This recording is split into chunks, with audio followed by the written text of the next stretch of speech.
In today's video, I'm going to teach you how to track LinkedIn ad conversions using Google Tag Manager. Here's the plan. We'll grab your LinkedIn partner ID, install the LinkedIn Insight tag in Google Tag Manager so it loads on every page, and then set up a conversion in LinkedIn that fires when someone lands on a specific URL, like a thank you page.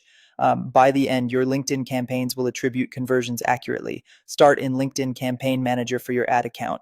In the navigation, open Measurement, then go to Insights. In the Insight Tag section, choose the option that says you'll use a tag manager. This reveals your unique partner ID. Copy that ID and keep it handy. We'll paste it into Google Tag Manager in a moment. Now switch to Google Tag Manager and open the correct web container for your site.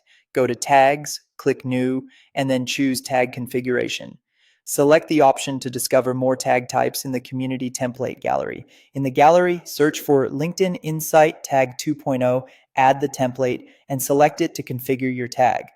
Paste your partner ID into the designated field. If you don't have a specific reason to change defaults, the standard settings are fine for most sites. Next, add a trigger. Choose all pages so the Insight tag loads across your entire website. This ensures LinkedIn can recognize visits and attribute conversions wherever they happen. Save your tag, then click Submit and Publish in Google Tag Manager to push the change live.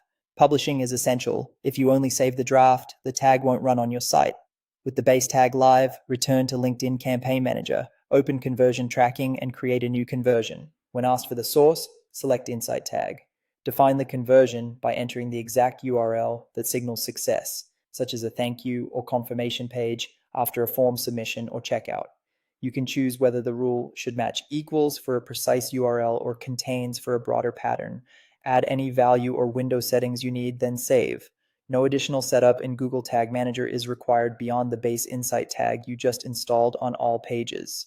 For testing, give LinkedIn a little time to verify the tag on your domain, and consider using your site's conversion flow to land on the confirmation page and confirm the conversion records. If you use consent management or ad blockers, test in a clean browser session to avoid false negatives. That's it. You've installed the LinkedIn Insight tag with Google Tag Manager and created a URL-based conversion in LinkedIn so your ads can measure what matters.